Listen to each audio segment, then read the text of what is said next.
दुनिया के सबसे खतरनाक जंगल वो होते हैं जो अपने वाइल्ड लाइफ, टेरेन और एनवायरनमेंट के वजह से इंसान के लिए बेहद मुश्किल और खतरनाक माने जाते हैं। कुछ मशहूर और खतरनाक जंगल। Number 1, Amazon rain forest, South America. ये दुनिया का सबसे बड़ा रेन फॉरेस्ट है। यहाँ जहरीले सांप, मकड़ियाँ, जैगुआर और पिरान्हा मछलियाँ मिलती हैं। इस जंगल में खो जाना बहुत आसान है। Number 2, Congo rain forest, Africa.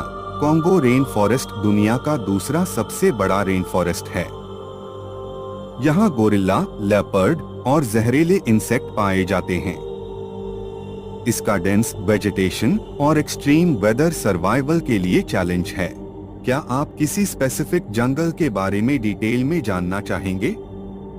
तो कमेंट करके बताएं।